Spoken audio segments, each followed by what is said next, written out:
భిక్షాటన అనేది పూర్తిగా రద్దు చేయాలి అధ్యక్ష. దాని ద్వారా అక్షరాస్యత పెంచొచ్చు. ఇజ్రాల భిక్షాటన ఎక్కువైంది అధ్యక్ష. షాపుల వద్దకు, అలాగే గృహప్రవేశాలు కానీ ఏదైనా శుభకార్యాలు జరిగే చోటకు కానీ వెళ్ళి డిమాండ్ చేయడం జరుగుతుంది అధ్యక్ష. అలాగే రోడ్ల మీద అడ్డంగా నుంచుని వాళ్ళని బండ్లు ఆపుతూ, కార్లు ఆపుతూ ప్రజల్ని ఇబ్బంది పెడుతున్నారు అధ్యక్ష. సో వాటిని కూడా అరికట్టాల్సిన అవసరం ఉంది అధ్యక్ష. ఇప్పుడు ఆధారాలు పెట్టుకుని లేటెస్ట్ స్టేట్మెంట్. అంతేగాని తిరుపతి దేవస్థానం యొక్క కళ్యాణ మండపం దగ్గరికి చేర్చి వాళ్ళకంటూ ఒక ఆశ్రమం ఏర్పరిచి 3 పూట్ల తిండి పెట్టి నీడ కల్పించాలని కోరుతున్నాను అధ్యక్ష.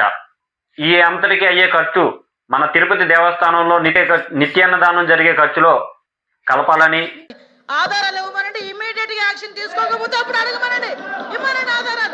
ధన్యవాదాలు అధ్యక్ష. గౌరవ ముఖ్యమంత్రి గారికి, ఉప ముఖ్యమంత్రి గారికి, మిగతా సభ్యులందరికీ ధన్యవాదాలు, నా అభినందనలు అధ్యక్ష. ఈరోజు ఉపముఖంగా నేను విన్నపం విన్నవించాలని అనుకుంటున్నాను అధ్యక్ష. నా విన్నపం ఏంటంటే అధ్యక్ష, మన ఆంధ్రప్రదేశ్ బెగ్గర్స్ ఫ్రీ స్టేట్గా ఉండాలనేది, ఆంధ్రప్రదేశ్ రాష్ట్రం మొత్తం మీద భిక్షాటన అనేది రద్దు చేయాలనేది నా విన్నపం అధ్యక్ష. అయితే ఈ విషయంపై ఆల్రెడీ మంత్రివర్గ సమావేశంలో చర్చించడం జరిగింది అధ్యక్ష. దీనిపై చట్టం చేయడం కూడా జరిగింది అధ్యక్ష. జీవో కూడా రెడీ అయింది అధ్యక్ష. కానీ అది అమల్లోకి రాలేదని గుర్తు చేస్తున్నాను అధ్యక్ష. అయితే ఈ జీవో అమలు చేస్తే కనుక ఏ విధంగా అమలు చేస్తారనేది క్లియర్గా తెలియచేయాలనేది సభాముఖంగా కోరుకుంటున్నాను అధ్యక్ష. అలాగే ఈ జీవో కోసం కొన్ని సూచనలు, కొన్ని విషయాలు తెలియజేయాలనుకుంటున్నాను అధ్యక్ష. అదేంటంటే భిక్షాటన చేసే వాళ్ళు చాలా మంది చిన్నపిల్లలు ఉండడం బాధాకరమే అధ్యక్ష. అయితే చిన్నపిల్లల్ని బడి మానిపించి కొంతమంది రౌడీ మూకలు కానీ చిన్నపిల్లల చేత, అనాథ పిల్లల చేత భిక్షాటన చేయించి ఆ డబ్బులు వాళ్ళు తీసుకుంటున్నారు అధ్యక్ష. సో అలా కాకుండా భిక్షాటన అనేది పూర్తిగా రద్దు చేయాలి అధ్యక్ష. దాని ద్వారా అక్షరాస్యత పెంచొచ్చు అని తెలియజేస్తున్నాను అధ్యక్ష. అలాగే కొంతమంది అన్ని అవయవాలు బాగుండి తాగడం కోసం, చెడు వ్యసనాలు అలవాట్ల కోసం భిక్షాటన చేయడం కూడా జరుగుతుంది అధ్యక్ష. బస్ స్టేషన్లోను, రైల్వే స్టేషన్లోను, సిగ్నల్స్ కూడలిలోను ఇలా భిక్షాటన జరుగుతుంది అధ్యక్ష. భిక్షాటన పేరుతో చాలా మోసాలు కూడా జరుగుతున్నాయని ఈ సభాముఖంగా తెలియజేస్తున్నాను అధ్యక్ష. అలాగే ఇంకొంతమంది అన్ని రకాల వసతులు ఉండి ఆదాయం కోసమే భిక్షాటన చేస్తున్నారు అధ్యక్ష. సో ఇలాంటి వారిని అందరినీ నిర్మూలించాలంటే శాశ్వతంగా భిక్షాటన అనేది రద్దు చేయాలి అధ్యక్ష. అయితే భిక్షాటన అనేది పూర్తిగా రద్దు చేస్తే కొన్ని సమస్యలు తలెత్తే అవకాశం ఉంది అధ్యక్ష. అవేంటంటే సంక్రాంతి టైంలో కొంతమంది వృత్తిపరంగా భిక్షాటన వృత్తిగా చేసుకొని జంగం వారు, హరిదాసుల వారు, తోడపెద్దుల వారు, గుదగంట వారు ఇలా మొదలైన వారు భిక్షాటన వృత్తిపరంగా ఎంచుకొని జీవించే వాళ్ళు కొంతమంది ఉన్నారు అధ్యక్ష. వారికి ఎటువంటి ఇబ్బంది కలగకూడదని తెలియజేస్తున్నాను అధ్యక్ష. అలాగే మన హిందూ ధర్మంలో గుడి బయట యాచకులకి ధర్మం చేస్తే పుణ్యం వస్తుందనే ఒక నమ్మకం ఉంది అధ్యక్ష. సో గుడి దగ్గర అనేది భిక్షాటన చేయడం అనేది తప్పు కాదని భావిస్తున్నాను అధ్యక్ష. మరి దాన్ని ఏ విధంగా అమలు చేయాలనేది మంత్రివర్గ సభ్యులు ఆలోచించాలని తెలియజేస్తున్నాను అధ్యక్ష. అలాగే యాచించకూడదు అంటే కొంతమంది చిన్నపిల్లల చేత కొన్ని చిన్న వస్తువులు ట్రాఫిక్ సిగ్నల్స్ వద్ద అమ్మించడం జరుగుతుంది అధ్యక్ష. అది కూడా పూర్తిగా రద్దు చేయాలి అధ్యక్ష. ఇలా భిక్షాటన రద్దు చేయడం వల్ల చిన్నపిల్లల్లోనూ అక్షరాస్యత పెంచొచ్చని తెలియజేస్తున్నాను అధ్యక్ష. అలాగే అన్ని అవయవాలు బాగుండి భిక్షాటన చేసేవారిని అరికట్టవచ్చు. చిన్నపిల్లల చేత భిక్షాటన చేయించి ఆ భిక్షాటన చేసిన వాటిని ఆదాయంగా మార్చుకునే రౌడీ మూకలను కూడా అరికట్టవచ్చు అధ్యక్ష.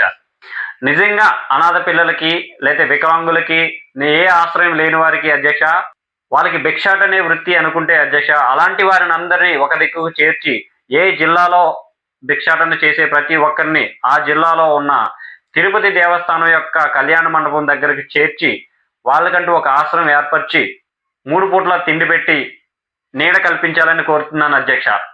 ఈ అంతటికి అయ్యే ఖర్చు మన తిరుపతి దేవస్థానంలో నిత్యాన్నదానం జరిగే ఖర్చులో కలపాలని, లేదా ఆ ఏరియా కళ్యాణ మండపం మీద వచ్చే ఆదాయంతో ఖర్చు పెట్టాలని నా యొక్క సలహా అధ్యక్ష.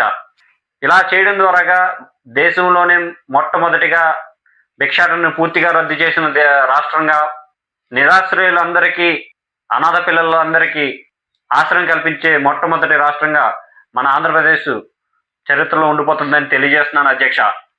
అలాగే ఈ మధ్య కాలంలో ఇజ్రాల భిక్షాటన ఎక్కువైంది అధ్యక్ష. షాపుల వద్దకు, అలాగే గృహప్రవేశాలు కానీ ఏదైనా శుభకార్యాలు జరిగే చోటకు కానీ వెళ్ళి డిమాండ్ చేయడం జరుగుతుంది అధ్యక్ష. అలాగే రోడ్ల మీద అడ్డంగా నుంచుని వాళ్ళని బండ్లు ఆపుతూ, కార్లు ఆపుతూ ప్రజల్ని ఇబ్బంది పెడుతున్నారు అధ్యక్ష. సో వాటిని కూడా అరికట్టాల్సిన అవసరం ఉంది అధ్యక్ష. అయితే వాటిని అరికట్టే ముందు వారి యొక్క జీవనోపాధి గురించి కూడా ఆలోచించాల్సిందని మనవి చేస్తున్నాను అధ్యక్ష. వారి యొక్క జీవనోపాధి గురించి ఆలోచించాల్సిన అవసరం ఉందని మనవి చేస్తున్నాను అధ్యక్ష. ఇజ్రాయలు ముఖ్యంగా పగటి వేషాలు వేస్తూ ఈ చిన్న చిన్న పనులు చేస్తూ జీవనం సాగిస్తూ ఉంటారు అధ్యక్ష. వాటిలో ఏ తప్పు లేదు. అయితే ఇలా యాచించకుండా అధ్యక్ష వాళ్ళకంటూ ఒక ప్రత్యేక గుర్తింపు ఇచ్చి వారికి కూడా ఉపాధి కల్పించాలని మనవి చేస్తున్నాను అధ్యక్ష. దానికోసం కూడా నా దగ్గర ఒక సలహా ఉంది అధ్యక్ష. అదేంటంటే ప్రతి ఇంట్లోనూ సబ్బులు, బట్టల సబ్బులు, అగ్గిపెట్లు, అగరబత్తులు, కొవ్వొత్తులు వాడతారు అధ్యక్ష. సో ఈ ఇజ్రాయల్ అందరినీ ఒక ఏరియాకు చేర్చి వాళ్ళకంటూ ఒక సబ్బుల ఫ్యాక్టరీయో, అగరబత్తుల ఫ్యాక్టరీయో, అగ్గిపెట్టెల ఫ్యాక్టరీయో పెట్టి మన ప్రభుత్వమే నిర్ణయించి వాళ్ళకంటూ ఉపాధి కల్పించి ఆ ఫ్యాక్టరీలో తయారైన ప్రోడక్ట్లన్నిటిని మన రేషన్ షాపుల ద్వారాగా మన రాష్ట్ర ప్రజలందరికీ సరసమైన ధరల్లో అందిస్తే బాగుంటుంది అనేది నా యొక్క సలహా అధ్యక్ష. అలాగే అధ్యక్ష మరొక విన్నపం ఉంది అధ్యక్ష. అయితే చాలా మంది దూర ప్రయాణాలు చేసేవారు, ఇంటి నుండి నగరానికి వెళ్ళి పని పూర్తవక లేటుగా వచ్చేవారి కోసం బస్ స్టాండ్లలోను, ప్రధానమైన కూడళ్లలోను, రైల్వే స్టేషన్లోను వారికి అందుబాటులో ఉండడానికి, వాళ్ళ ఆకలి తీర్చడానికి 10 రూపాయలకే ఒక గ్లాసు పాలు, ఒక రొట్టె అందేలాగా కొన్ని మిషన్లు అందుబాటులో ఉంచితే బాగుంటుందని నా యొక్క సలహా అధ్యక్ష. ప్రతి నగరంలోను, ప్రతి బస్ స్టాండ్లోను, రైల్వే స్టేషన్లోను ఇలాంటి మిషన్లు పెడితే ఒకవేళ నిజంగా ఆకలి వేసి భిక్షాటన చేసే అవసరం ఉన్న అధ్యక్ష వాళ్ళు వెళ్ళి ఒక గ్లాస్ పాలు, ఒక రొట్టె వచ్చే విధంగా మిషన్లు అందుబాటులో ఉంచితే అందులో నుంచి వాళ్ళు అది తీసుకొని వాళ్ళ ఆకలి తీర్చుకుంటారు అధ్యక్ష. ఈ విధానం అనేది ఆల్రెడీ ఫారిన్ కంట్రీస్లో కొనసాగుతుంది అధ్యక్ష. మన ఆంధ్రప్రదేశ్లో కూడా అమలు చేస్తే బాగుంటుందని నా యొక్క విన్నపం అధ్యక్ష. సమయం ఇచ్చిన ధన్యవాదాలు అధ్యక్ష. ఇంతటితో నా మాటలు ముగిస్తున్నాను అధ్యక్ష. Thank you. Goal is very clear. మన బానిస దేశం 100 సంవత్సరాల తర్వాత నెంబర్ 1 దేశంగా ప్రపంచానికి ఆదర్శంగా ఉంటామని చెప్పి తెలియజేసుకుంటూ